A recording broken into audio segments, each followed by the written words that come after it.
మీరే మాట్లాడుదురు ఒకటి అంటే మీరు ఆ కంటైనర్ల వ్యవహారం తీసుకొచ్చారు కాబట్టి ఒకటే ఒక నిమిషం దానికి కూడా మీరే సమాధానం చెప్పండి.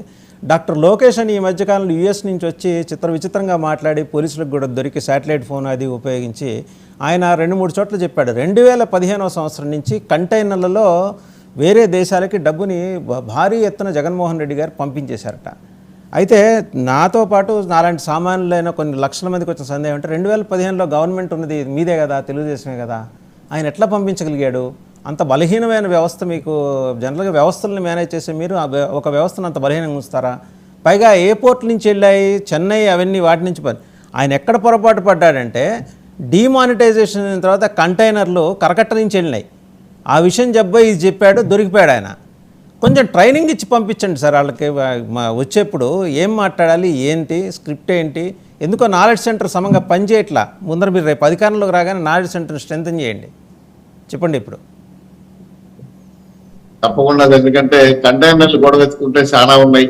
తాడేపల్లి గెస్ట్ హౌస్ లో ఎక్కడి నుంచి ఎందుకు దూరింది, ముందు నుంచి ఎందుకు పోయింది, ఇవన్నీ ఎత్తుకుంటే ఇంకా దాదాని పోర్ట్ లో కంటైనర్లు ఎందుకు ఆగిపోయాయి, మళ్ళీ అక్కడి నుంచి ఆ కంటైనర్ ఎక్కడ మాయమైంది, ఈ కంటైనర్లు గొడవ ఎత్తుకుంటే ఈ చర్చ అయిపోతుంది ఈ రోజు మనకి.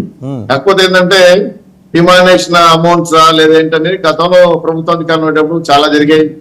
అలాగే చాలా పొరపాట్లు కూడా వైఎస్ఆర్సీపీ వాళ్ళు ఇప్పుడు కూడా చేస్తూ ఉన్నారు కంటిన్యూగా.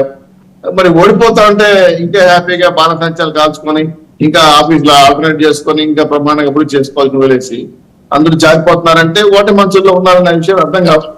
కాకపోతే మా వాళ్ళందరూ కూడా చాలా ఉత్కంఠగా ఉన్నాడు. 4వ తారీఖుకి అయిన తర్వాత ప్రమాణ స్వీకారానికి కూడా ఏర్పాట్లు చేస్తుంటున్నారు.